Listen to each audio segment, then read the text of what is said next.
What's up, guys? I'm Pink Cats on Acid, and today we are talking about one of my favorite DRS topics, the infinity squeeze theory.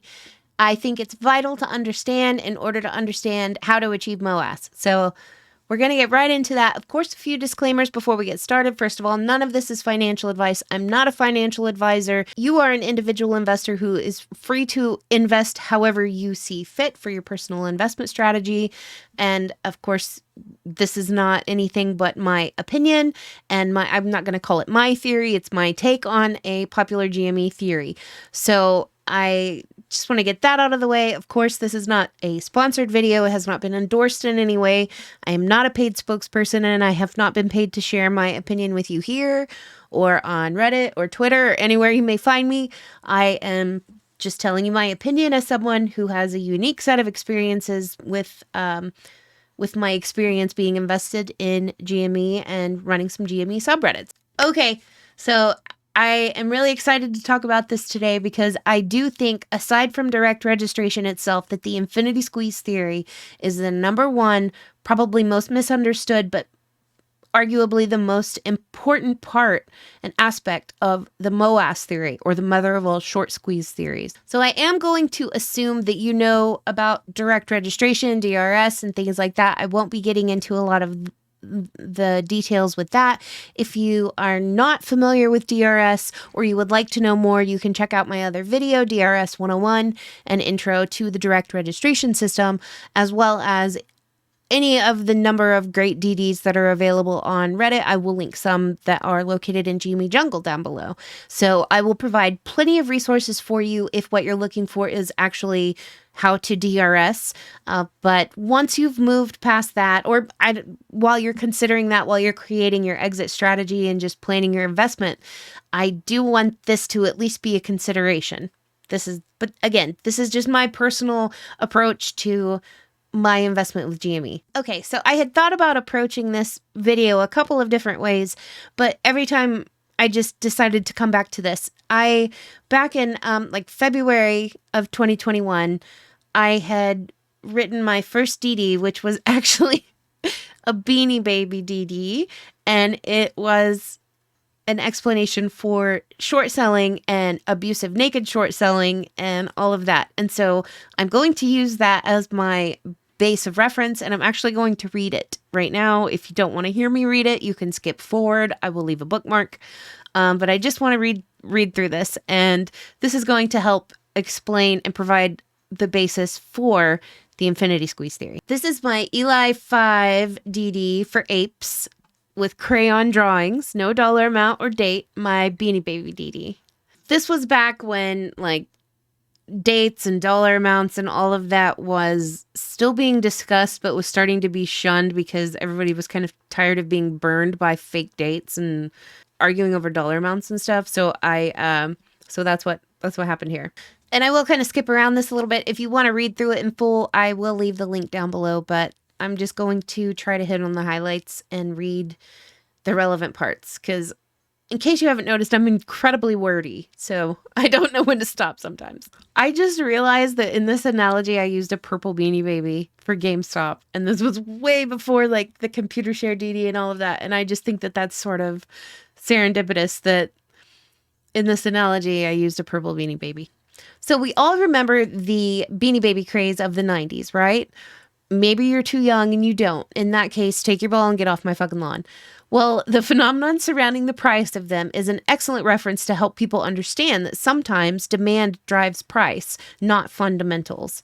So it's not what the cotton stuffing and embroidery on a Beanie Baby is fundamentally worth. It's what someone is willing to pay for a purple Princess Diana Beanie Baby.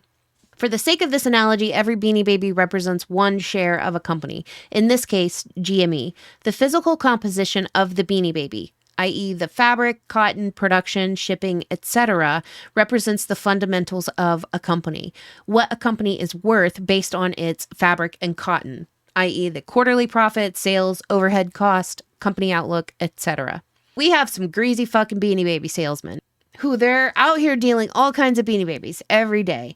Red, yellow, green, tie-dye. Each one represents a different publicly available company, and each company only produces so many of their original limited edition Beanie Babies. So I, Pink, want to buy one GME Beanie Baby. So I go buy one from Greasy Salesman for $5. He takes my money and he says he'll be back in a few days, which is the T+2 settlement date, with a shiny new GME Beanie Baby. He swears he has it. It's at the Beanie Baby warehouse or something. I don't fucking know, but he'll be back with my GME Beanie Baby in his greasy little hand. And he leaves with my $5. But the thing is, he doesn't actually own that Beanie Baby yet. He is legally supposed to have already arranged where he will buy it from before he takes my $5, but he didn't, which is illegal. But he knows that he won't get in trouble because no one at the Beanie Baby Bureau, the SEC, really cares. And besides, they got away with it in 2008, so why would this be any different? And word on the Greasy Salesman street is that GME Beanie Baby's price is going to drop really soon and maybe even be discontinued due to unpopularity. The GME Beanie Baby would be worth $0, i.e. GameStop filing bankruptcy due to shitty pandemic sales, not keeping up with the digital times, etc. Back to those old fundamentals. So Greasy Salesman is confident he'll be able to buy that GME Beanie Baby for me on the market even cheaper than $5, and he can pocket the difference all before the settlement date, which is when he'll need to produce my GME Beanie Baby to me. But word on the Beanie Baby open market starts buzzing, and Beanie Baby traders heard that the GameStop factory is about to start a digital omnipresence, and a very famous, wealthy, successful Beanie Baby maker, who's Ryan Cohen, is going to take over GME Beanie Babies and everything that goes into the fabric and stuffing and production and shipping. The fabrics will be finer, the stitching more eloquent and experienced, 14 karat gold embroidery. In fact, maybe even more elegant a Beanie Baby than Amazon. So begins a mad rush for GME Beanie Babies. The news spreads and the demand for them skyrockets with the price. But one of the Diamond Ball God tier Beanie Baby traders notices something in the Greasy Salesman's books that doesn't add up. They've been greasy to a lot more people than just Pink. Greasy Salesman has been running around claiming to own the same one GME Beanie Baby and thus selling it to 4 or 5 more people, but never producing it, which is an FTD or failure to deliver. And that's a list that the Greasy Salesman has been on since December. Keep in mind, at the time I wrote this, that was December 2020. So he's been selling the same imaginary GME Beanie Baby over and over and over to different people, hoping the GameStop factory goes into the ground and closes its doors before he ever has to pay up and produce a real, legitimate GME Beanie Baby to the traders. And I'll also add right there that let's just say that the Beanie Baby salesman happens to have an inside guy at the Beanie Baby factory that's going to help make sure that that Beanie Baby factory goes into the ground. So I would add that edit there. Now, this can keep going on until one of a few things happens. A, GameStop factory recalls GME Beanie Babies to count how many there are on the Beanie Baby market, i.e. through the shareholder meeting or the like. B, the Beanie Baby Bureau, the SEC, steps in and helps enforce some sort of verification or recall. That's not what they would do, is step in and provide enforcement. Or the infinity squeeze happens through C, so many Beanie Babies are demanded all at once by traders, or DRS, that the lie is exposed organically. So imagine this. Assume a 1-to-1 for this scenario, i.e. every retail trader only owns one GME Beanie Baby, okay? All GME Beanie Baby traders, Greasy Salesmen, and GME Beanie Babies are in a room together. One Greasy Salesman is holding one physical, legitimate, actual GME Beanie Baby in his greasy hand, okay? One of the above scenarios happens. A proverbial call for every trader to report to their GME Beanie Baby. So I, Pink, report to my GME Beanie Baby. So speculation disclaimer, as many as 4, 5, 7, 9, who knows, other traders could possibly report to that same one GME Beanie Baby that rightfully belongs to me, Pink, okay? And then here's me, Pink, wanting my fucking GME Beanie Baby. These are all the other traders who are also rightful owners of the same one GME Beanie Baby. And that was Melvin shitting his pants because he didn't have enough GME Beanie Babies. And I wasn't true returned. I'm like, I'll be 12 years old in my mind forever, I swear. That's me demanding my Beanie Baby. That's literally everyone else that has the same rights to that Beanie Baby. So as you can see, our greasy Beanie Baby salesman here has a problem on his hands. He fucked himself. He pulled the invisible sale trick called naked short selling so many times that now he has to pay 4, 5, 9, who knows how many traders for the same one GME Beanie Baby. So he starts trying to strike some deals, make some offers, and so begins the rocky voyage of the price of GME Beanie Babies on the open market seas. But Pink sees all these other people lined up to get the same GME Beanie Baby, and she didn't do anything wrong when she originally bought it. She believes in the GameStop factory and the new head of GME Beanie Baby production. She believes in his ability to make really fucking kick-ass Beanie Babies, the kind that will rule the Beanie Baby market and give the GME Beanie Baby some deep fucking value, even if the greasy salesman never pulled this fuckery. She knows all these other Beanie Baby traders have to get paid for that same Beanie Baby. So the longer Pink refuses to sell at the price that's currently being offered on the open market and sells her rightful ownership to that GME Beanie Baby, then the more the greasy salesman sweats and the price goes up.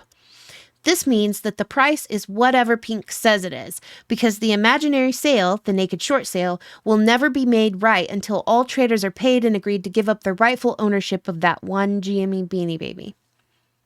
Remember that room that we imagined earlier with all the traders and Beanie Babies together? So that means there's only X million number of Beanie Babies in that room, and possibly 200, 400, 500 million, a billion, we don't know, traders in that room, and each one of them is a rightful owner of a GME Beanie Baby. No one knows that exact number. Please let that sink in. We don't know how many people would report to each Beanie Baby, okay? Think about the bum rush to each GME Beanie Baby in that scenario. Would you sell your rightful ownership to that one GME Beanie Baby for $10,000 if you know the trader in line behind you would get paid $100,000 just because he held out longer on the price? What if the gal behind him was getting paid a cool $1 million? You know, everyone in that circle is waiting to be the last woman or man standing, and with every passing minute that these traders hold, the price goes up, because no one is budging at the current price being offered. How stubborn, bullish even. That's a really goddamn nice Beanie Baby after all. So you don't want to sell it. The greasy salesman's fucked. He's in trouble. It's Judgment Day, and he has to make sure every trader is paid and every share is put to bed rightfully, no matter the price, in order to settle this matter. All the Beanie Baby traders know he's messed up and the vultures are circling. So what does all this Beanie Baby nonsense mean for apes? Well, you just imagine yourself in that room with all the other GME Beanie Baby traders. Imagine all the illegal fuckery that allowed this many apes to have rightful claim to a single GME Beanie Baby. Those greasy salesmen have gotten away with this before. They even got rich off of it, and they're banking on the fact that they will get away with this again. But remember, you've been stuck in that room waiting to get paid for your GME Beanie Baby, and they keep pulling illegal bullshit to keep you waiting, hoping you lose patience, waiting for your precious Beanie Baby. Remember, many of these apes have been sitting in this room for weeks, months, even years.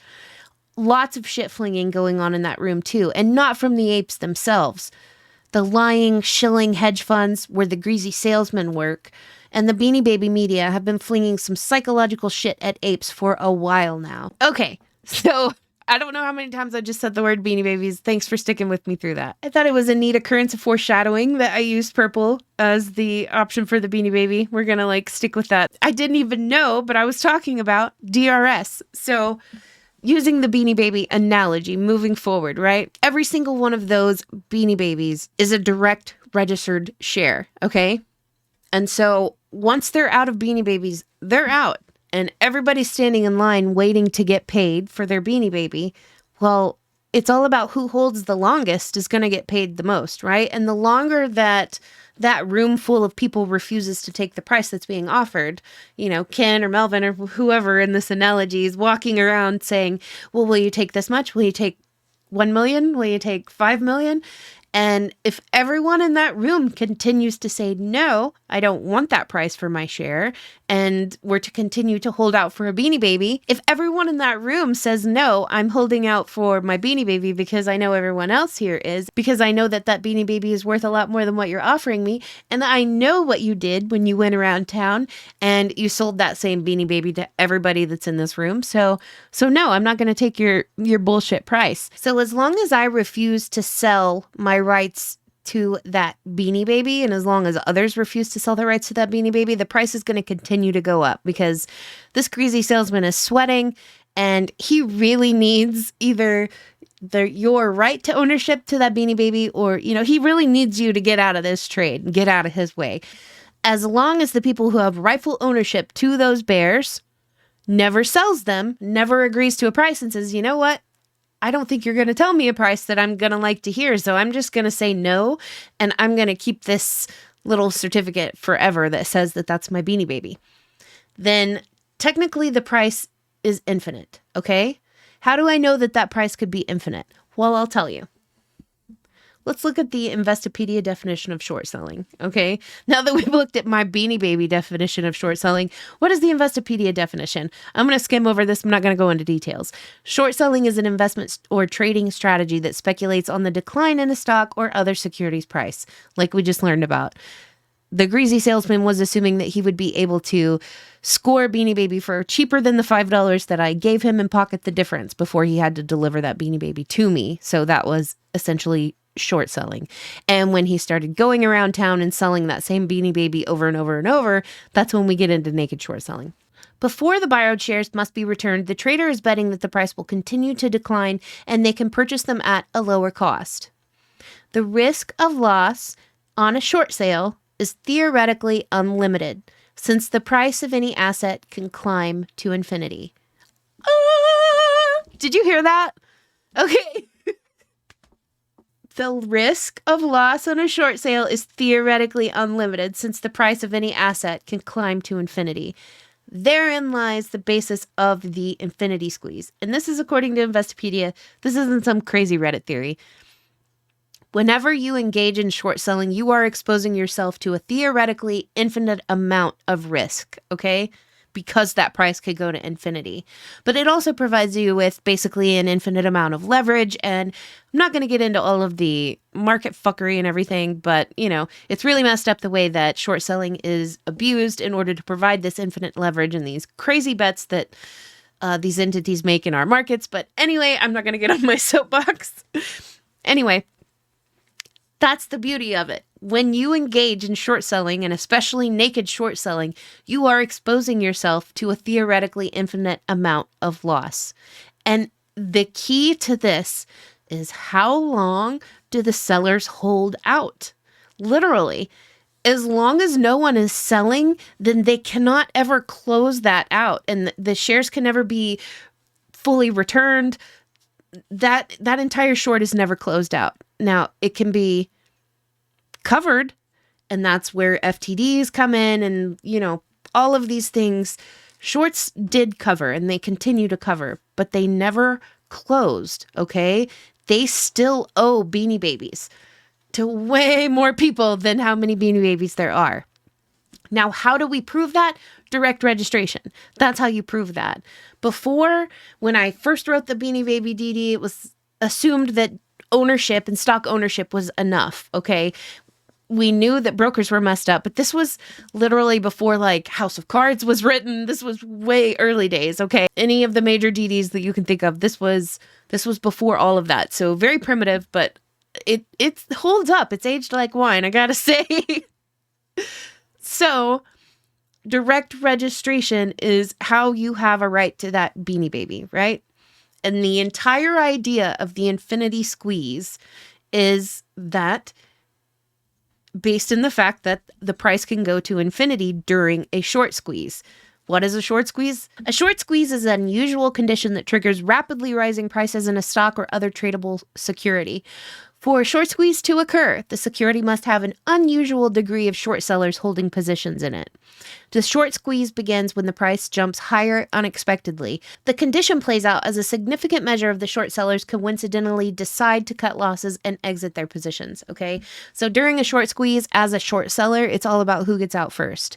But nobody wants to be the first, because once that domino falls, all the dominoes fall and the jig is up. So basically, that explains the last year of GME investment has been holding out, and, investors holding out versus these short hedge funds who are using every tool in their arsenal, MSM and everything, to convince retail that the shorts already closed their positions, that they don't owe anybody a Beanie Baby, and that everything is, what was it? Bad comedy joke? It's all a bad comedy joke. Oh, man. Anyway, so as long as a Beanie Baby trader refuses to trade their right of ownership, their certificate of ownership, and say, here you go, I'll sell it. I don't want the Beanie Baby anymore. You don't have to deliver to me. I'll just sell my rights to it.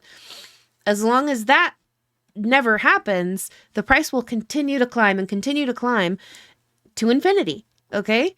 And the idea of the infinity pool in GME, in the GME context, is putting the shares that you never intend to sell in DRS, okay? And holding them there. They're direct registered and they're in your name. You're not worried about how to sell them because they're going to be there forever or long past a short squeeze, okay? Why? For the reason that we just talked about, which is as long as there's no one agreeing to sell their rights to those Beanie Babies, then that price is going to keep climbing, okay? So imagine in that building full of GME Beanie Baby traders, imagine if everybody starts selling out and selling out and selling out and the room starts to empty. Do you think that those salesmen are still going to sweat and that price is going to continue to go up and they're going to continue to keep throwing out these high prices? Or will it eventually come back down? They're going to say, no, your buddy over there took X dollars and he got out of here. Are everybody's starting to leave and that guy agreed to X dollars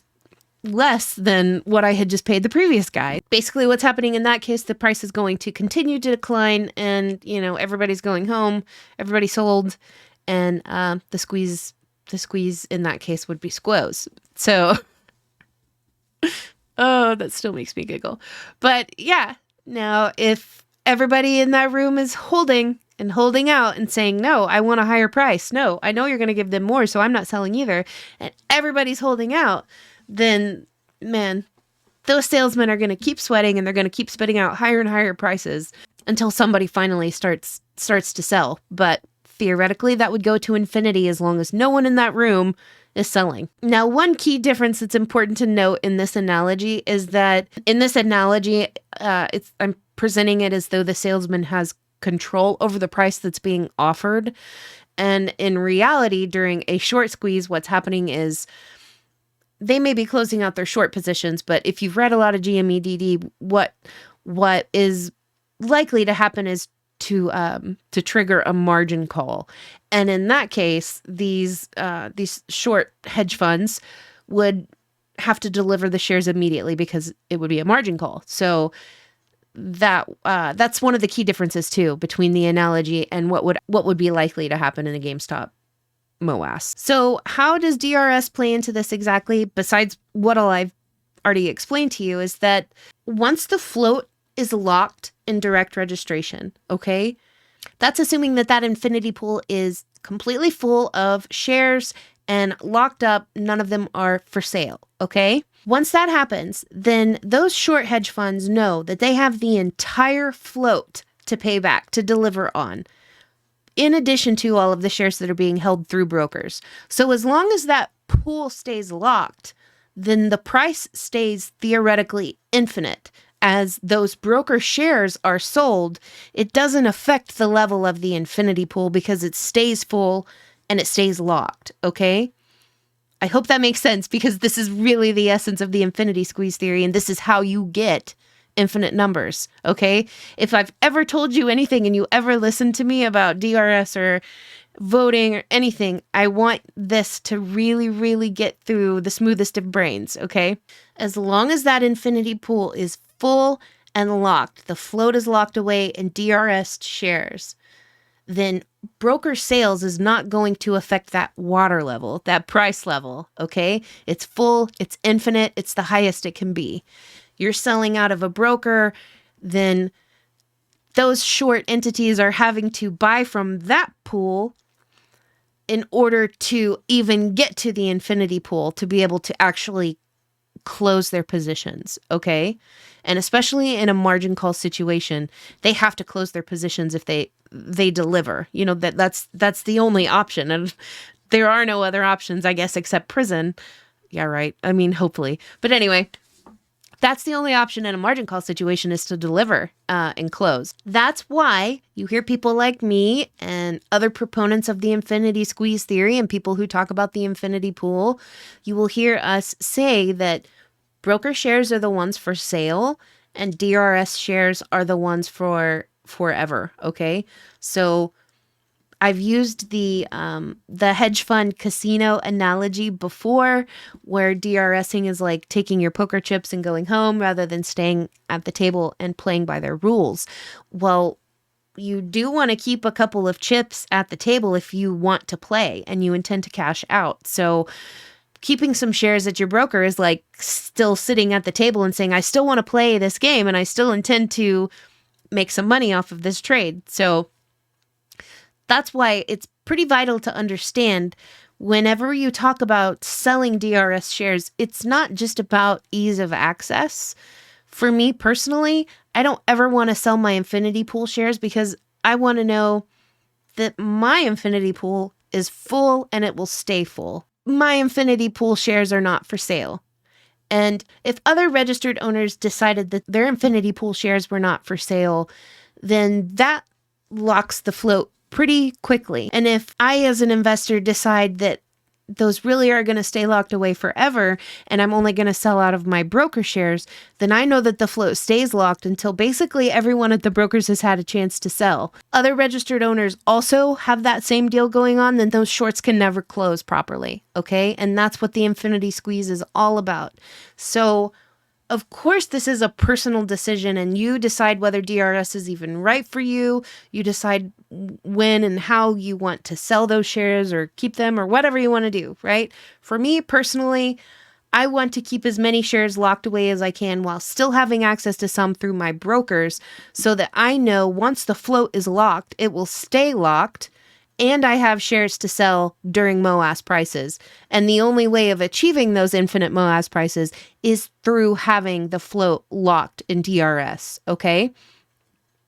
Now, taking that one step further, personally, I'm a perfectionist. And if I have my swimming pool full of nice, pristine water, then if it starts to leak a little bit, I want to refill it. So I do keep some in the chamber over here at the broker, ready to send over to DRS should the price start to fall whenever things start getting in MOASS numbers. That's just me personally. I plan to continue to DRS before, during, through, and after MOASS. So keeping that pool full is basically has become like my life's goal. DRS the float and keep that pool locked. On the 100% DRS note, I do want to add, anyone that tells you that you have to DRS 100% of your shares or you're going to be left, empty-handed or whatever, they're fudding you, okay? Your investment is legitimate and valid as long as you bought through a registered broker. And what you hold is a share in the company Gamestop, period, okay? There are differences between beneficial and registered ownership, and I get into that in my other video. But basically, when it comes down to your rights as an investor at the end of the day, you have legitimately invested in the company just as much as, for example, I have as a direct registered shareholder, okay? The differences lie in your rights of access to those shares and different things like that. But overall, I don't want anyone scaring anybody about if you don't direct register 100% of your shares, then you're going to be insert, negative event here. That's not the case. There are people all over the world, especially international investors, that can't DRS for whatever reason. They don't have access to it. They can't afford it. Their broker doesn't, provide any way of access. There's a lot of different reasons why someone may not DRS. It's totally a personal decision. And I definitely want to reiterate that you should never let anyone on Reddit make you feel bad about anything, okay? Especially the way that you invest. So if you disagree with all this and you just want to hold GameStop in your broker, that's fine. Like, this is just a different investment approach that may interest you. I had a lot of fun revisiting the Beanie Baby DD with you guys. That was a fun little trip down memory lane to post-sneeze, but There wasn't a lot of hype going on at that time. Everybody had just crashed from, the 400s, and it was pretty rough. But the community was building, and everyone was getting kind of closer as a community, and it was an awesome thing to witness, and I'm honored to have been a part of it. And I appreciate everyone who's been here since the Beanie Baby DD. Leave me a comment again if you've been around since the Beanie Baby DD. I want to know about it. I'm going to leave some resources linked down below. Computershare FAQ, DRS how-tos, broker by broker guides, and things like that. I will link to Computershare AMA that we did with Paul Conn, the president of Global Capital Markets. I will leave a link below to the GME Jungle subreddit, as well as the Computershare DD Series Part 6, the Infinity Squeeze Theory. And I appreciate you hanging out with me today. So just remember, buy, hold, shop, and DRS. Bye.